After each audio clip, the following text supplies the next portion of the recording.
Welcome back, America. I'm Hugh Hewitt. Senator Tom Cotton is my guest. Good morning, Senator. Always great to have you. Good morning, Hugh. Good to be on with you. Now, I had Governor DeSantis on earlier. I think you're in Switzerland with me, right? You haven't endorsed anyone in the Republican presidential race? No, Hugh, I haven't endorsed anyone. I'm at the point of my life where I know most of these people pretty well, and I've worked with them all productively, and I wish them all well. They're great Republicans, and every single one of them would be much better than Joe Biden. Well, you know, I had a column promoting you and a half dozen others for vice president, but then you went through Ohio and you didn't stop at the hot dog shop, which demonstrates to me a huge blind spot in your political chops, Senator. Well, remember, Hugh, as I've told you, on a 3,400-mile, 12-day road trip, I was doing what every dad is supposed to do with his family. I was telling them, we have to make time. We have to make time. No time to stop. All right, now, Senator, I do want to talk to you about what Ron DeSantis told me, which is he does not discount the possibility that Xi and the CCP would order a first strike on American assets. How do you assess that risk? He's right. It is a genuine risk. If Xi Jinping thinks that he can go for the jugular in Taiwan and achieve his and the party's long-stated desire of invading and annexing Taiwan to communist China, he knows the number one, really the only impediment to that ambition is the American military. So I would not be surprised at all if Xi Jinping launches a military first strike against our assets in places like Guam or Okinawa, or takes actions that are harder to attribute in cyberspace or in outer space as a way to inhibit our ability to stop his invasion or to deter us. That may seem like it's unlikely or improbable or scaremongering, but, Hugh, that's exactly what people probably thought about Japan launching a surprise attack on Pearl Harbor. Or if you consider Germany's war plans leading up to World War I, when everyone knew that Germany had to launch an unprovoked attack to the west if it were to defend itself to the east. So you absolutely cannot discount the possibility that China might launch a first strike of some sort against the United States as part of its plan to invade and annex Taiwan. I told the governor, and I'll tell you, I was reading William Manchester's biography of Douglas MacArthur last night, and our preparations for World War II were non-existent. We were completely surprised by Pearl Harbor, and 9 hours later, we got completely surprised at Clark Air Force Base in the Philippines, and there was a little bit of racist undercurrent, which Manchester covers. We didn't think the Japanese capable of such a strike. Do you think our military is alert to the risks and fully defensed against this? Hugh, I think our military is alert, especially our military out in Hawaii at the Pacific Command. The commanders there and their subordinate commanders have been very focused on the China threat for years. But do they have the tools they need? No, they don't, Hugh. We're not in as woeful a state as we were in the lead up to World War II. And as I write in Only the Strong, I think we had the 17th or 18th largest military in the world on the eve of World War II, smaller than Portugal's. But there's no question that China has launched a crash military buildup that is beginning to rival our military and specifically designed to try to deny us the ability to come to the aid of Taiwan or our allies in countries like Japan and South Korea, to include a crash nuclear buildup. If we don't change course soon, Hugh, and begin to invest the resources in our military to include our nuclear forces, we may face the risk of a nuclear overmatch, maybe against China and certainly against China and Russia combined, when they can use those forces to do what Churchill said Russia wanted after World War II, to enjoy the fruits of victory without the cost of war. Now, Senator, I talked about artificial intelligence arm race with Governor DeSantis, and I want the audience to know what I mean by that. Is that there is rapidly advanced. It's not it's the theme of Mission Impossible, the movie, and I'm not talking about that. I'm not worried about a master artificial intelligence taking over the world. I am concerned about AI capabilities being in the hands of the communists and not ours. And I asked the governor, what do you do when you're relying on Google and Microsoft, and the former has, censored America, as has Facebook, and Microsoft works with the CCP? Where do we get an AI advantage? And as a member of Judiciary, Intel, and Armed Services, you're one of the few people that actually get the whole spectrum of this issue.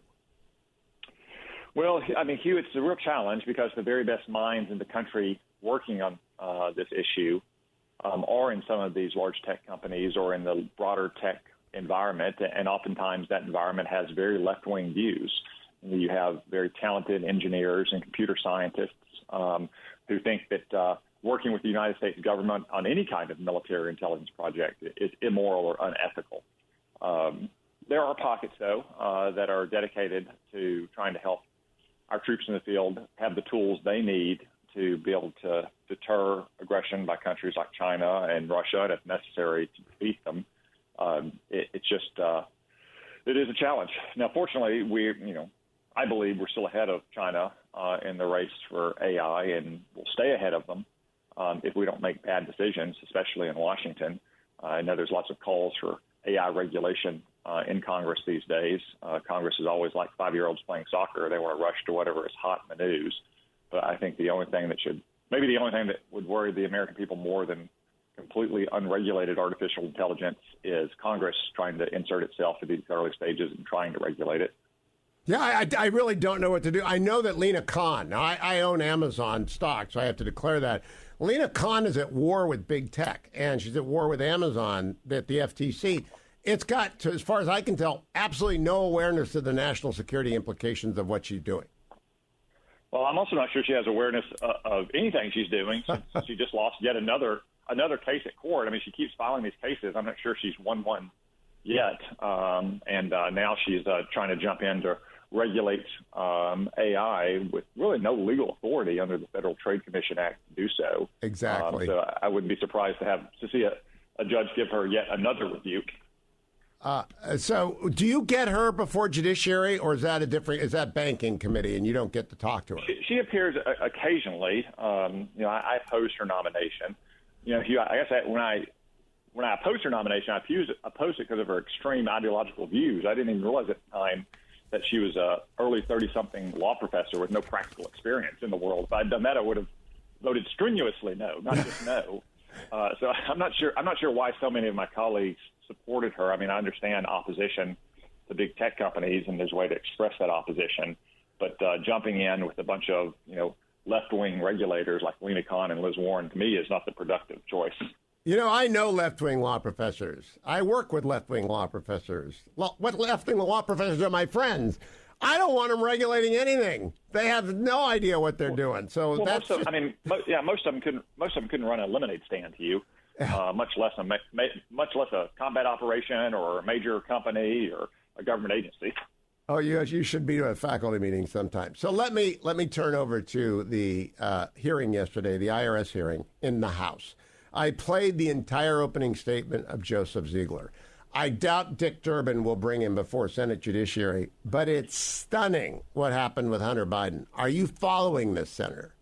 Yeah, I wasn't able to watch the hearing live, but I did see some of the excerpts, and I've read the coverage of it, and I've spoken with some of my colleagues like Jason Smith and Jim Jordan, who are heading up this investigation, and it is shocking. I mean, these are highly credible allegations from whistleblowers with no partisan axe to grind. I believe Mr. Ziegler self-identified himself as a gay Democrat, but who are professionals at their work and believe that someone like Hunter Biden shouldn't be getting off scot-free with a slap on the wrist and a sweetheart deal, that he should face consequences for his action, and that investigation should be allowed to play out wherever it may lead, which they seem to provide pretty strong evidence that it leads directly to Joe Biden, the big guy. One of his things is that in 1 year alone, Hunter Biden ended up avoiding $106,000 in taxes. Now, I told people that's like robbing a bank. You and I pay our taxes. No one should pay what they don't owe. No one should just turn money over to the IRS. But if you owe $106,000 and you don't pay it, it's like robbing a bank. You're taking the money. Do you think anyone will do anything in the Senate about this? In the Senate? No, you're very right, Hugh, that Dick Durbin is not going to be having these whistleblowers come forward. I remember a time not too long ago when whistleblowers were sacrosanct, and you had to take everything they said at the total face value. You couldn't question their motives at all. But I guess that only applies when Donald Trump is president, not when Joe Biden is president, because it's been total crickets out of Dick Durbin and the Senate Democrats.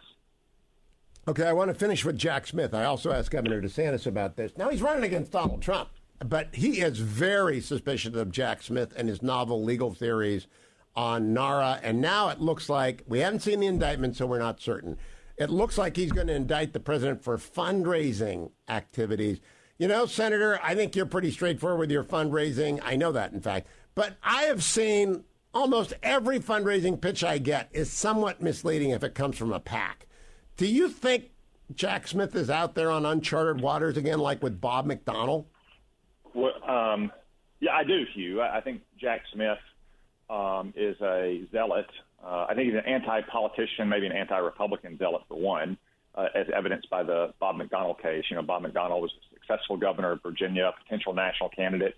He was faced with these far-fetched schemes of bribery and influence peddling that the Supreme Court later reversed 9-0 against Jack Smith. And the reason, Hugh, the Supreme Court reversed that 9-0 is because there aren't 11 justices to vote against Jack Smith's position. Now you see the same thing reportedly with Donald Trump. Again, if there is an indictment, we'll see what it says. But if he's going to indict Donald Trump for sending out misleading fundraising emails, Hugh, I can tell you basically every politician in America is going to get indicted. How about Nancy Pelosi and all the promises of quadruple matching every donation you give in the next 7 minutes? Yes.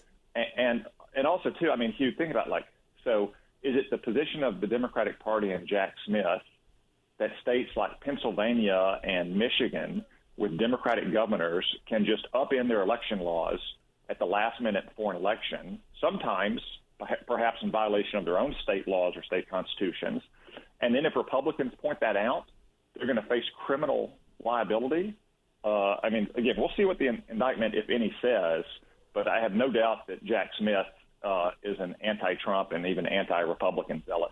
30 seconds, Senator. Ron DeSantis also said it's not possible for Donald Trump to get a fair trial in D.C., 95% Democratic registration. Do you agree with him? I think it's very hard, not just for Donald Trump, but perhaps for any Republican politician or Republican figure in Washington, D.C. I think we ought to consider having a venue law that specifically prohibits these kind of cases from being brought in the District of Columbia. That's exactly what Governor DeSantis said. Thank you so much, Senator Cotton. Appreciate your appearing. I'm coming right back. Name, image, and likeness. Evan Brennan is my guest. Stay tuned, America.